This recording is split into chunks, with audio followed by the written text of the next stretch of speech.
All right, I thought I would make a video that's a very short list, just about 7 or 8 phrases um, for my existential crisis guide and toolkit. And I'll get into them in a second, but basically, the long standing thing is these are generally synonyms on some level, even if they're multiple words for some of them. But it's the same thing roughly with different names, and it's predominantly a masculine thing. Some of these are more effeminate than others, or passive rather than active. But they'll amount to the same purpose in the end. So without further ado, the terms are Christian faith, fascist manliness, Bronze Age warrior thumos or thymos, communist revolutionary spirit, Albert Camus' Invincible Summer, a therapist using the name resilience, Nietzsche's commentary on the why to endure anyhow, which is why gives you a purpose that allows you to endure any how things work. Viktor Frankl's meaning, and we get to feminism. What does feminism call all of these terms in a nutshell? And we get to the difference between men and women in some sense. Now, resilience and meaningfulness and revolutionary spirit might be something a woman will adopt, typically speaking. But ultimately, there's a very masculine sense to this, and the woman, when she's in her right place, gets her purpose from having children and following the man, which is why the man has to be the tip of the spear with those words and what they represent. However, the feminist fears the existence of this because she knows it's a product or a principality of men that she does not necessarily have access to biologically, neurologically, psychologically, all of it. And her name for it is toxic masculinity.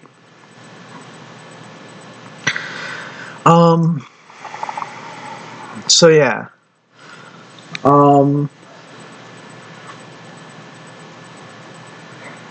Basically, there's a phrase from Julius Evola that was catching my eye a little bit, and I mentioned how it's kind of funny, but at the same time, there's like a grain of truth to it, even if he's speaking in extremes, that a woman does not exist outside of a man, and her entire relationship is relating to other people or men in some fashion. This is partly why in the Bible, woman is made from man's rib, and man is made first, even though female as a principle existed first in amoebas in the beginning of life. And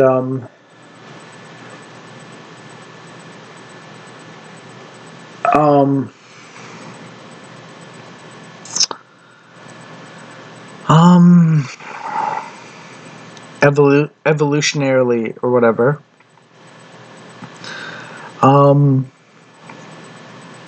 So the purpose of a man is to aim those various words to some sort of goal or cause that bends itself towards the individual will of the man and the community at large as individual and part of a collective.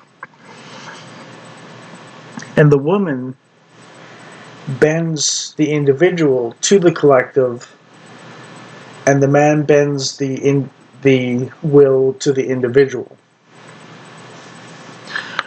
or something like that. The man is individualistic, the woman is collective, relative to each other. And that's why the man has to be the wayfinder and the explorer, and the woman travels across paths set by the man in civilization. You don't find a lot of female explorers or anything like that, or soldiers, or anything that involves going into the unknown without any other human contact, and so on. That's not the woman's role, particularly. Some women might be better than some men, but the average man is way better at it than the average woman. And so the best, there's another phrase from Julius Evola that is, a perfect woman is better than an imperfect man. The same way a farmer that tends his fields is better than a king that shirks his duties. This is a natural distinction between male and female, and this is why the man has to have a spine and be confident and so on, instead of being lost, because the woman will follow the man's energy, basically. And this can be, these various terms can be achieved through a process, or there's a, I'll say the Christian way of putting it, and it'll like, you'll find something to it in others as well that is similar on some level as well. And I'm not sure, I haven't thought this through for the others, the other versions, but the Christian one is, God's purpose is manifested first by his promise, and then the process to get to where he promised. That's his purpose. And it's a combination of wanting to get there, purpose, figuring out what the end goal is, promise, and then how to get there, process. And that spirit is why God is masculinized in typical talk and so on. And like I said, not all women will suck at it compared to all men, but most women will compared to most men, except for having children. But that's a collective relationship, not an individualistic passion.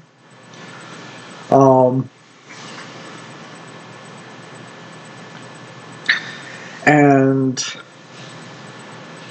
men are just biologically, neurologically, psychologically built to be better at doing purpose, promise, process than women are in most fields, basically at all. That's why, typically speaking, in science fiction, the woman the feminine is like an AI, and the man is the super soldier or something like that, like in Master Chief and Cortana, or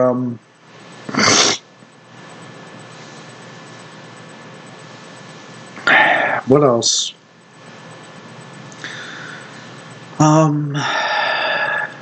Star Wars, with all the men doing stuff, and there's only one woman doing anything.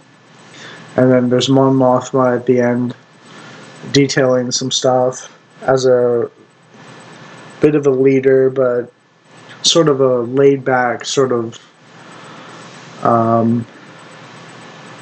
communicator, facilitator, not an active player. And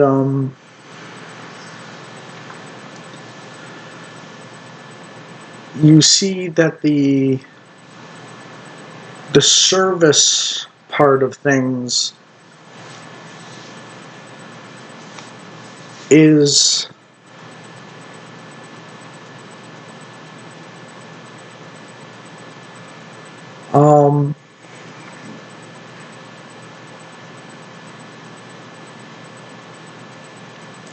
the masculine is to lead in order to serve, and the feminine is the serve to lead kind of approach. If you're wondering what your role is or something, basically that's roughly it for most people on most levels between feminine and masculine.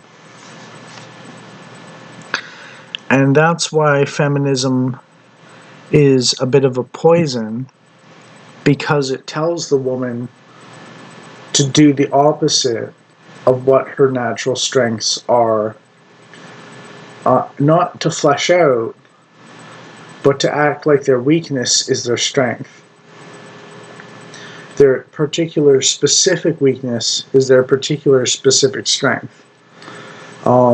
Because, as one knows, a good woman can use her weakness or supplication tendencies to facilitate convincing men to do something that they might not have otherwise done, and so on. And then we get into the whole like ninja geisha kind of poison assassin sort of anime thing, or versus the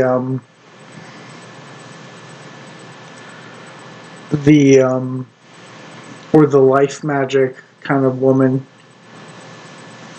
versus the muscle bound fighter, or the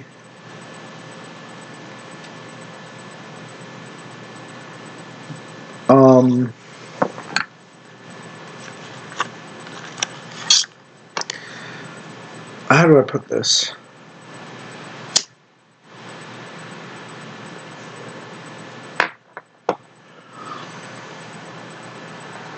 A good example of what I'm talking about is probably found in the Book of Kells movie, or The Secret of Kells. I can't remember. It's one of those two, Book or Secret of Kells, where there's essentially a fairy girl who has a social domain even in the wilderness, and they rely on the others to enforce boundaries and so on. And the main character, who's a boy, is the one who goes and faces what she can't in the form of a evil god and so on. And if you watch the movie, the thing that saves him from the evil god is that he sets limitations on it, even though it's chaos incarnate.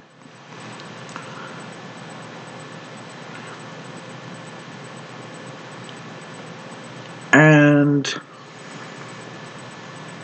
evil incarnate.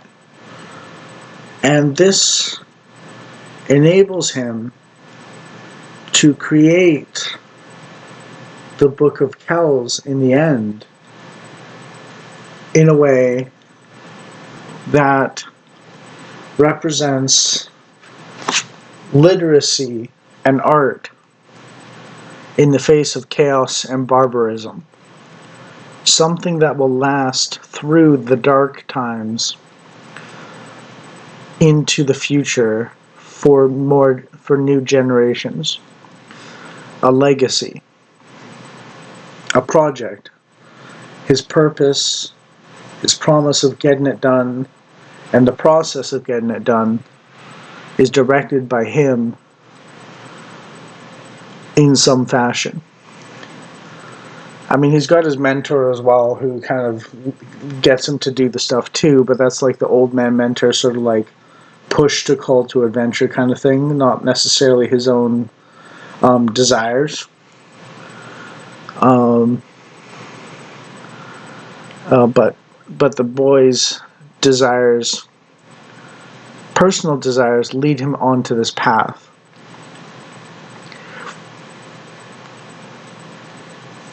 And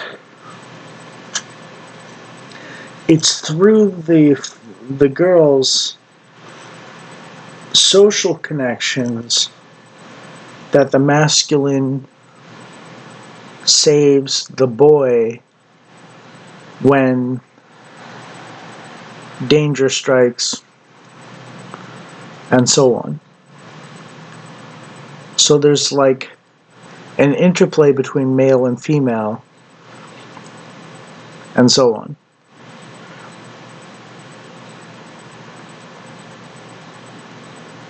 And this dichotomy is the natural order that men and women should go towards.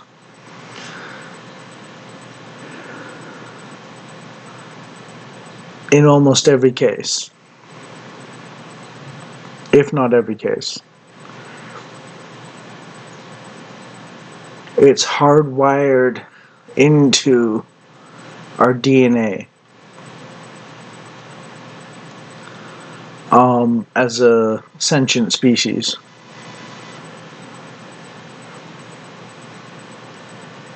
And you'll notice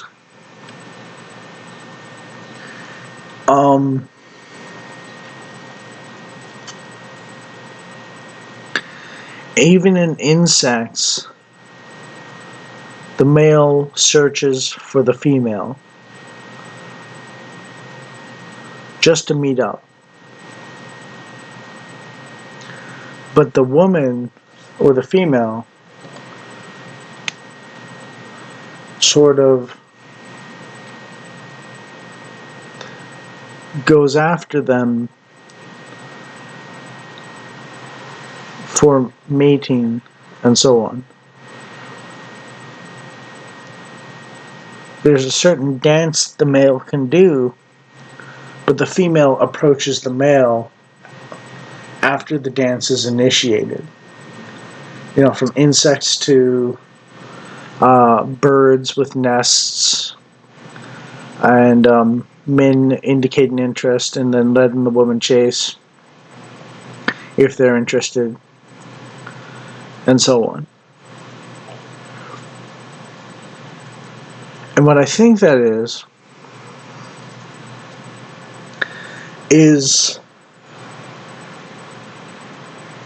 that it's a slightly unique to sentient species thing, because the male exists in those species to help raise the children. And what the female is testing for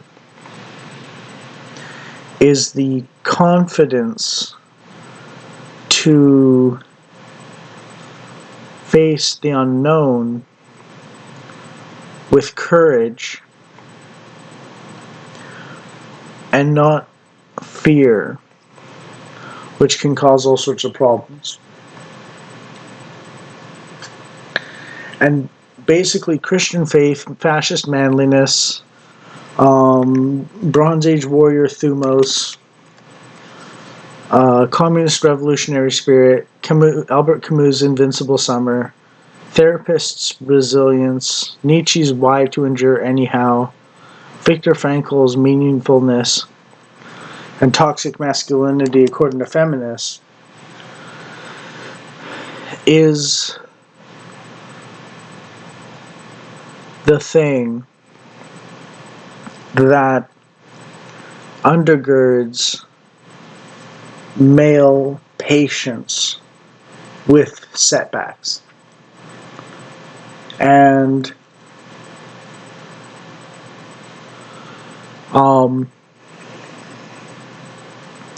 perseverance and being cool under pressure, so to speak, is a matter of confidence and talent and practice, skill. And if this ties in with neoteny a little bit as well, where the female is prized for youthful looks and stuff like that.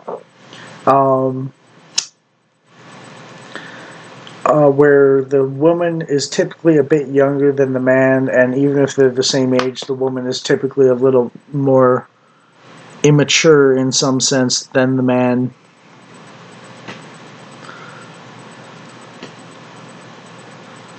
And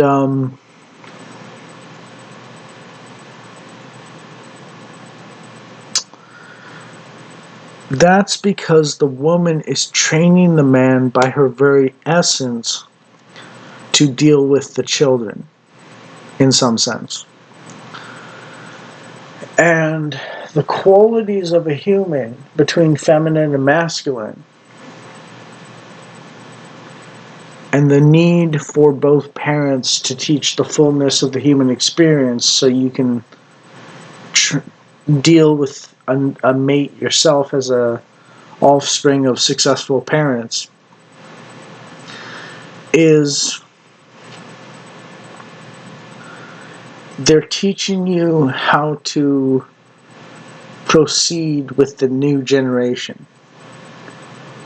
Because each generation teaches the previous generation how to exist as an adult eventually. And this might be a little unique to human beings because of our prefrontal cortex or something like that.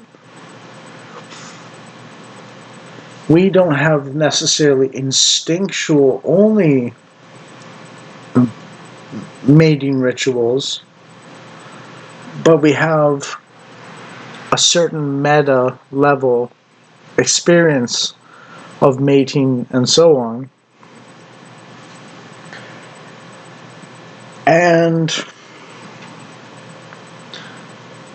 humanity, fuck yeah, HFY stories basically stress like 3 different things. There's like 4 different things, but definitely 3 different things that those stories emphasize over and over again. Resilience, adaptation, perseverance, and a meta understanding of evolutionary fitness that can be translated throughout the species.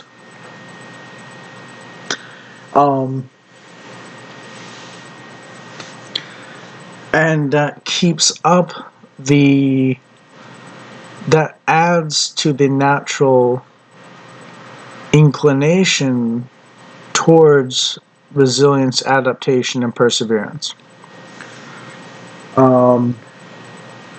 There's also patience. So these things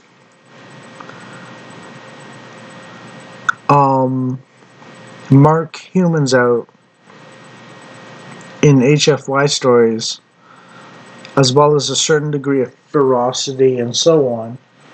But really, what is ferocity except, or fierceness, or something like that, except perseverance applied hostilely applied perseverance. That's what ferocity basically is. So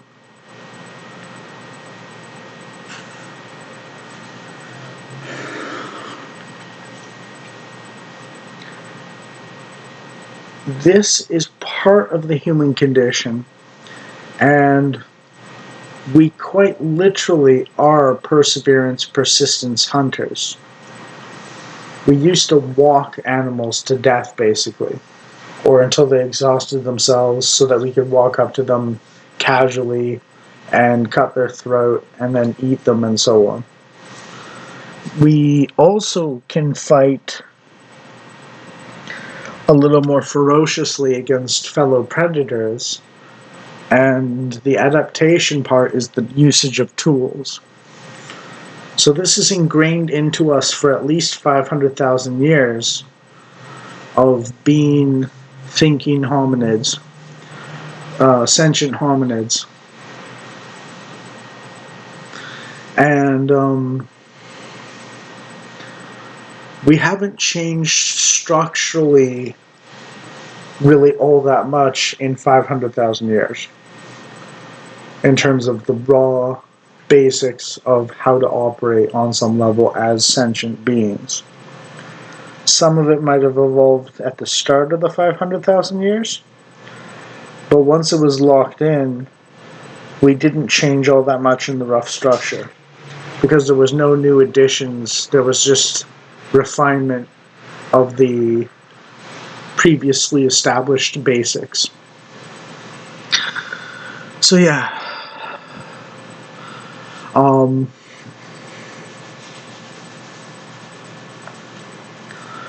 and I will finish by saying sometimes the promise is the process, or the process is the promise, rather. Even if the two are separate on some level too. There's purpose to it. Either way.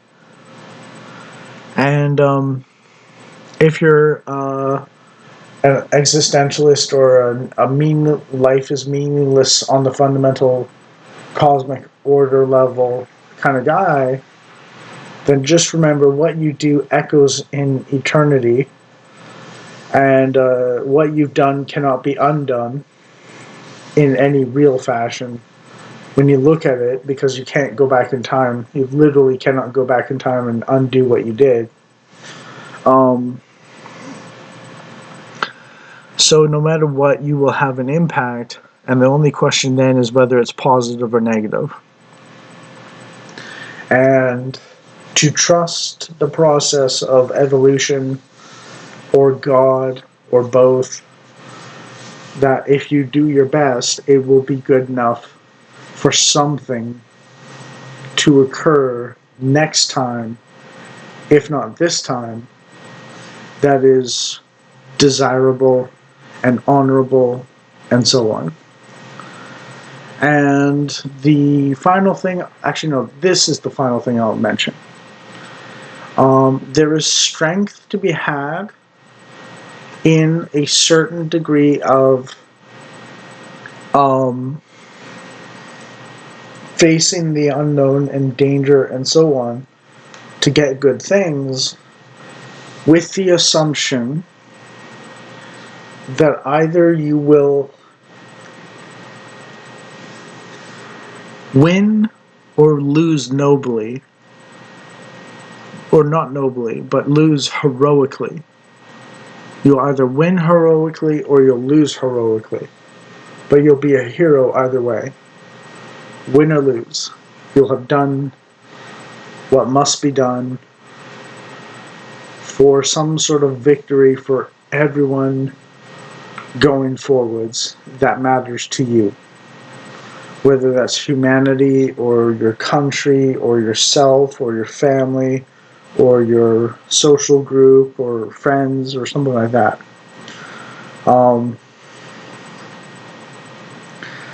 And this is common across all levels and styles of worldview and so on. But making it cognizant is something else. No heroic action is unmarked by time or God, if you believe in God, even if it's a small action. To have faith that you can do your best, and if it's not good enough for one purpose or goal, then at least it's good enough for something else. Maybe not exactly what you wanted at first, but something in the end that will redeem your actions, win or lose, succeed or fail. And that is a lesson that even if you can't be an example to follow, you can be a lesson of how not to be. And I'm not saying that in the sort of like, God has let me live another day and I'm about to make it everyone's problem kind of way. Not that kind of spirit of things. But in the sense of like, do your best and people will learn from your mistakes so that they can do better, or you'll succeed and they can learn from you by following your story. But do the experiment and learn from it if you survive, win or lose. And as long as you survive the experiment, you can cross out any failures as what not to do and any successes as what to do. And you just keep doing it until eventually you get the path to your goal and so on. And as for exactly what goal you should have,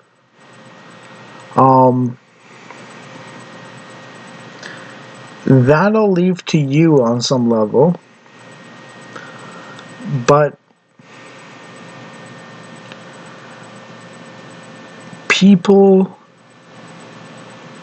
will have different goals, different emphasis. Creating some sort of cultural legacy, some sort of political dynasty, a family, genetic legacy, or a business empire, or just good times with a group of friends, passing the days with camaraderie, and so on,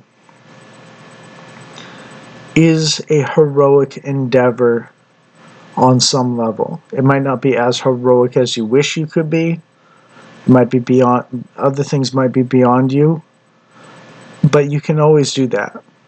And of course, finally, you can always do what Albert Camus said, which is enjoy your coffee and relax, and do what you find interesting on a fundamental level.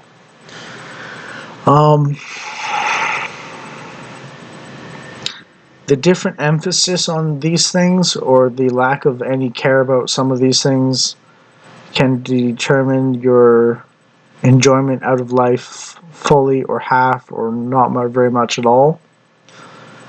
But you will find some enjoyment in all of these things. And some of these are accessible to women on some level as well. Some more than others to be a proper woman in her right place.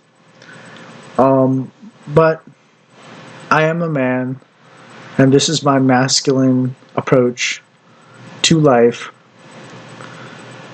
for men, with a few commentaries on what women can do and so on. Predominantly, family is the woman's thing.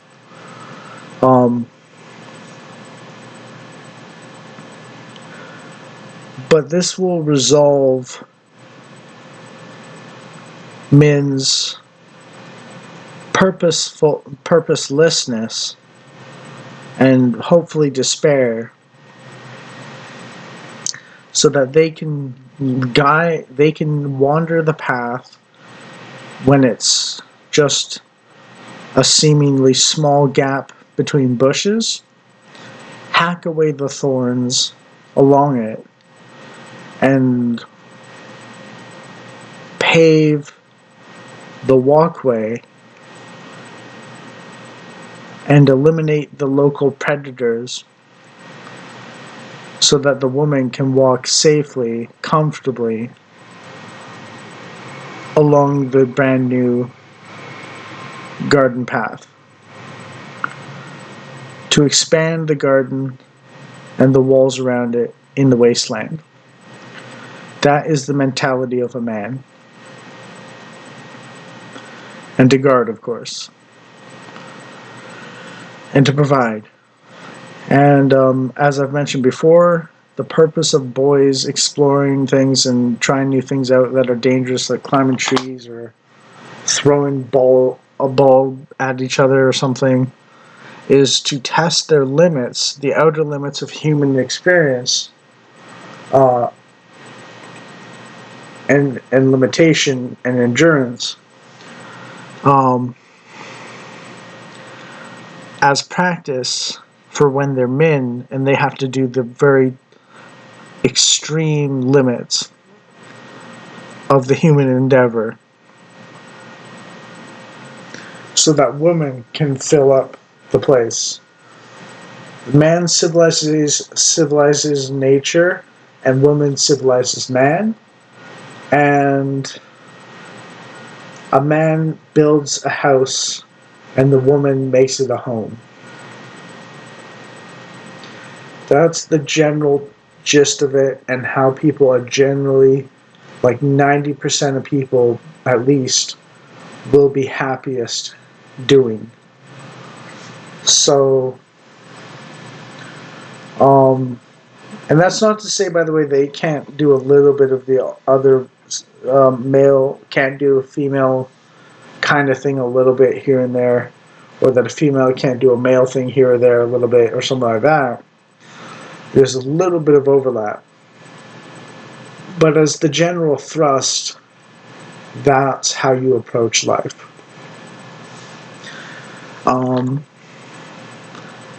Men fear the unknown, as do women,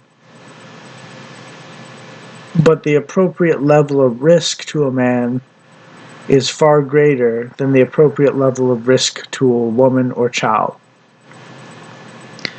You might let the child play in the wasteland, the boy at least, to learn how to deal with the badgers while you're dealing with the bears. Badgers can be rather fierce, by the way, in North America or something. So, yeah. But keep them within watchful distance, and keep your eyes on them when they're in the wasteland. And keep your eyes open when you're in the wasteland, because it's dangerous out there at times. And your goal as a man is to be like Aragorn in the wilderness as a ranger, or a king, or something like that, and so on.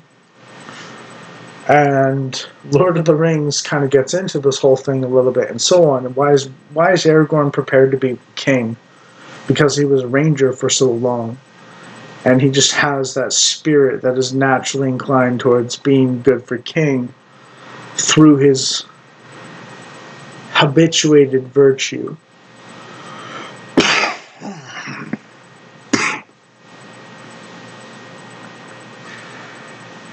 And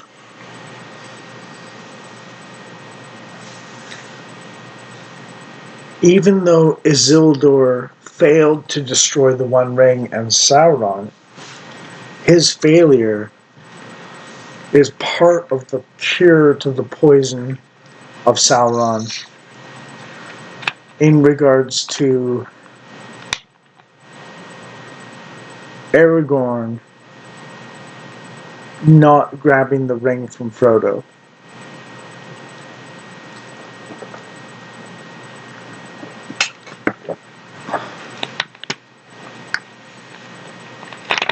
And for those of you who can have faith at all,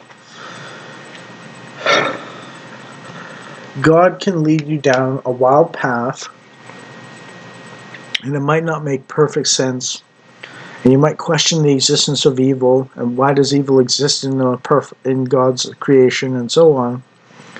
The problem of evil. But remember that Gollum, when he dies, according to the legendarium of Tolkien, goes to live with Eru Ilúvatar. He is immortal, and he has the gift of men.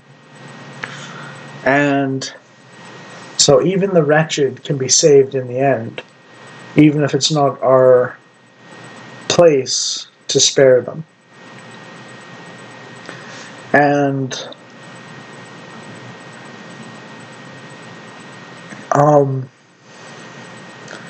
that means even Gollum types can have a place in the new creation and co-create with God when all's said and done in the end.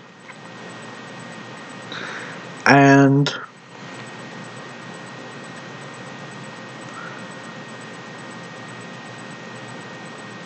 at the same time,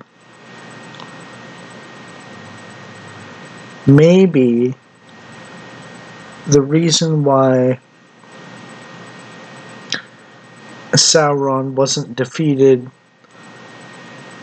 by Isildur fully is to give Middle-earth further refinement in tests and trials.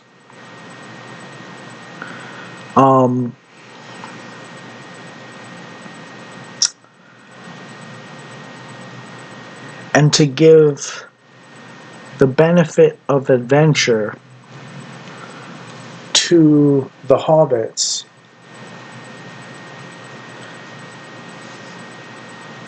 because there's some sort of kink in the essence of the people of Middle-earth consistently that causes entropy,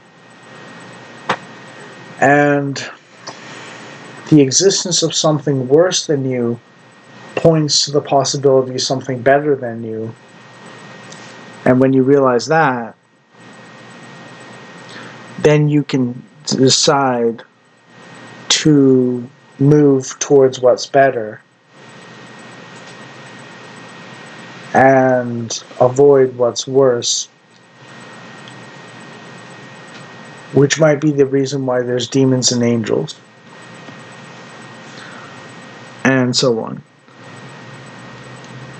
And I've mentioned it before, but it might be a triangulation thing, where a triangulation is you have 3 points and you have a triangle, which is the first actual shape to exist with minimal lines.